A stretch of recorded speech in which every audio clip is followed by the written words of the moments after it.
जय हिंद दोस्तों। आप सभी को इस नए साल की अवसर पर ढेर सारी शुभकामनाएं। देखिए, आज से नए साल शुरू हो गया है। 2025 आ गया है और 2025 में आपका एग्जाम भी है। तो आप लोगों को इस वर्ष ऐसा तैयारी करना है। अब समय भी नहीं है, 45 दिन लगभग बचा है। तो इस 45 दिन में आपको तैयारी दोगुनी कर देनी है और बहुत मजबूती के साथ आपको स्कोर लाना है। तो देखिए, आज हम बताएंगे केमिस्ट्री में सब्जेक्टिव क्वेश्चन। उसी तैयारी को और मजबूत करने के लिए हम लेकर आए हैं केमिस्ट्री में क्वेश्चन सब्जेक्टिव। अगर सब्जेक्टिव का बात हम करेंगे, केमिस्ट्री में सब्जेक्टिव में कितने नंबर का क्वेश्चन आता है केमिस्ट्री का, सिर्फ केमिस्ट्री जो साइंस का एक भाग है। तो देखिए, केमिस्ट्री में सब्जेक्टिव में आता है 13 नंबर का। ये सब्जेक्टिव में आता है 13 नंबर का और 13 ही नंबर का ऑब्जेक्टिव में भी आता है। ऑब्जेक्टिव भी कितने नंबर का आता है? 13 नंबर का। सब्जेक्टिव भी 13 नंबर का। तो जो ये 13 नंबर का सब्जेक्टिव आता है, इसमें 2 अंक वाला क्वेश्चन आता है 8। 2 अंक वाला क्वेश्चन कितना आता है? 8 आता है। जिसमें से आपको बनाना है 2 अंक वाला क्वेश्चन बनाना है, सिर्फ 4 क्वेश्चन बनाना है। अगर 5 अंक वाला बात करेंगे तो 5 अंक वाला आता है 2, जिसमें से आपको बनाना है कितना क्वेश्चन? 5 अंक वाला 1 बनाना है। तो देखिए, यहाँ से 5 अंक हो गया, यहाँ से 5 अंक और यहाँ से 8 अंक। तो 8 5 13 अंक का आपको बनाना है। लेकिन अगर बात करेंगे कितने नंबर का आता है, तो देखिए ये हो गया 16 और ये हो गया 10, यानी कि 26 नंबर का रहता है। लेकिन बनाना है कितने नंबर का? 13 नंबर का। आधा क्वेश्चन आपको बनाना है और आधा क्वेश्चन को छोड़ देना है। तो केमिस्ट्री में समझ गए। सेम इसी प्रकार बायो में भी होता है, फिजिक्स में भी होता है। अब देखिए, 5 अंक वाला क्वेश्चन 2 आता है, 1 बनाना है। तो पूरा केमिस्ट्री सब्जेक्ट में से एक ही क्वेश्चन आपको 5 नंबर वाला बनाना है। अगर आप लोग पूरा पढ़ते हैं तो बहुत सारे क्वेश्चन है, बहुत ज्यादा टाइम लगेगा। कितना नंबर का आएगा? 1 नंबर का आएगा। तो उतना क्वेश्चन पढ़ने की जरूरत नहीं है। उसके लिए हम आपके लिए डेली लेकर आते हैं, जिसमें से पूछने की 100% गारंटी है। तो आप लोग इस क्वेश्चन को कर लीजिएगा। आप 5 नंबर वाला क्वेश्चन जो एक सोल्व करना है उसे कर पाएंगे। तो चलिए अब हम शुरू करते हैं। देखिए, पहला क्वेश्चन है कि ऊष्माक्षेपी अभिक्रिया किसे कहते हैं। केमिस्ट्री का ही क्वेश्चन है, ऊष्माक्षेपी अभिक्रिया किसे कहते हैं।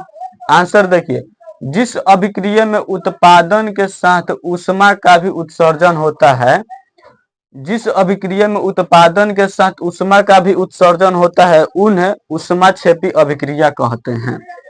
उन्हें ऊष्माक्षेपी अभिक्रिया कहते हैं। जैसे देखिए, यहाँ पर देखिए हाइड्रोजन गैस 2 है, यहाँ ऑक्सीजन है। अब ये दोनों आपस में अभिक्रिया करेगा तो इसमें क्या होगा?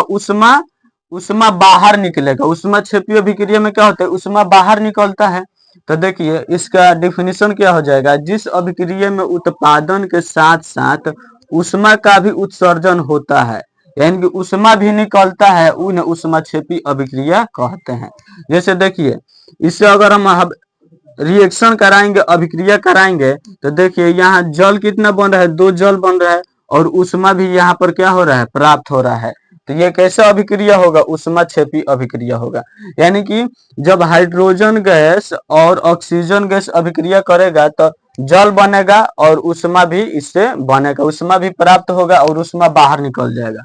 अगला क्वेश्चन देखिए, 2 नंबर है कि ऊष्मा शोषी अभिक्रिया किसे कहते हैं। आंसर देखिए, जिस अभिक्रिया में ऊष्मा का अवशोषण होता है, यानी कि इसमें ऊष्मा का क्या होगा? अवशोषण होगा। यानी कि जिस अभिक्रिया में ऊष्मा का अवशोषण होता है उसे ऊष्मा शोषी अभिक्रिया कहते हैं। जैसे एग्जाम्पल देखिए, एग्जाम्पल बहुत ज्यादा जरूरी है। एग्जाम्पल देखिए, यहाँ कार्बन है और जल है, दोनों आपस में अभिक्रिया करेगा तो कार्बन मोनोऑक्साइड बनेगा और हाइड्रोजन गैस बनेगा। एग्जाम्पल आपसे पूछेगा, एग्जाम कह देगा कि ऊष्मा शोषी अभिक्रिया किसे कहते हैं, उदाहरण के साथ समझाए। तो आप लोगों को ऐसे लिखना होगा तो फुल मार्क्स मिलेगा। तो ऊष्मा शोषी अभिक्रिया किसे कहते हैं? जिस अभिक्रिया में ऊष्मा का अवशोषण होता है उसे ऊष्माशोषी अभिक्रिया कहते हैं। इसमें ऊष्मा का क्या होगा, अवशोषण होगा। जैसे देखिए कार्बन जब जल से अभिक्रिया करेगा तो क्या बनेगा, कार्बन मोनोऑक्साइड बनेगा और हाइड्रोजन गैस प्राप्त होगा। नाइट्रोजन गैस ऑक्सीजन गैस अभिक्रिया करेगा तो यहाँ क्या बनेगा, दो गो नाइट्रस N2NO बनेगा और हाइड्रोजन गैस प्राप्त होगा। अगला क्वेश्चन देखिए कि विस्थापन या एकल विस्थापन अभिक्रिया किसे कहते हैं। ये क्वेश्चन बहुत बार पूछा है, ऑब्जेक्टिव में भी इसे फिक्स है कि क्वेश्चन आएगा। विस्थापन या एकल विस्थापन अभिक्रिया किसे कहते हैं। आंसर देखिए, वैसी रासायनिक अभिक्रिया जिसमें अधिक क्रियाशील तत्व कम क्रियाशील तत्वों को उसके यौगिक से विस्थापित कर देता है। यानी कि जो अधिक क्रियाशील तत्व है वो कम क्रियाशील तत्वों को विस्थापित कर देता है, उससे हम लोग क्या कहते हैं, विस्थापन अभिक्रिया कहते हैं।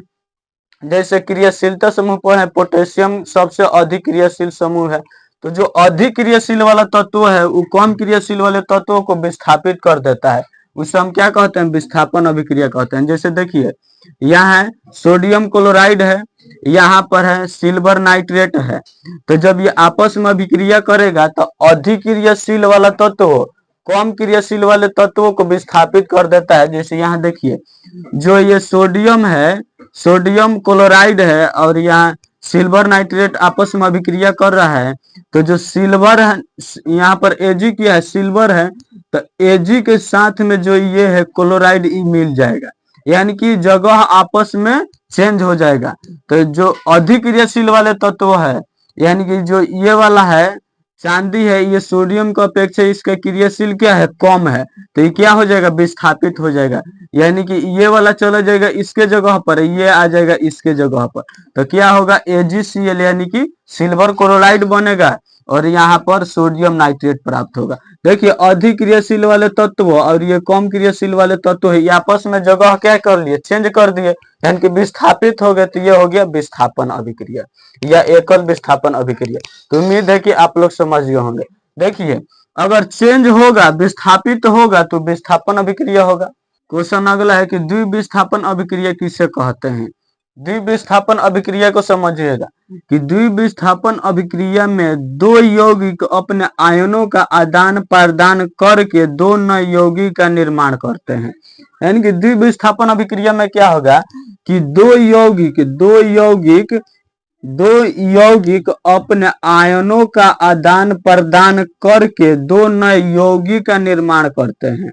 यानी कि दो यौगिक अपने आयनों का आदान प्रदान करके दो नए यौगिक का निर्माण करते हैं, उसे द्विविस्थापन अभिक्रिया कहते हैं।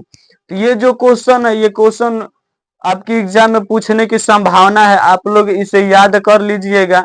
देखिए 8 क्वेश्चन आता है, बनाना है 4 ही क्वेश्चन, तो 4 क्वेश्चन के लिए आपको पूरा पढ़ने की कोई जरूरत नहीं है, जिसे पूछने की संभावना है उसी को पढ़ लीजिएगा तो आप 4 क्वेश्चन को कर पाएंगे। 5 नंबर वाला एक ही सॉल्व करना है, 2 आता है एक सॉल्व करना है, तो पूरा पढ़िएगा तो बहुत ज्यादा हो जाएगा। तो उसमें से जो परीक्षा में पूछ चुका है, जो रिपीट हुआ है, उसी को आप लोग पढ़ लीजिएगा। वैसा क्वेश्चन हम आपको बताते भी हैं, तो अब देखिए पूरा यकीन कीजिए कि जो हम क्वेश्चन बताएंगे उसी में से रहेगा। तो चलिए आज हम रहने देते हैं।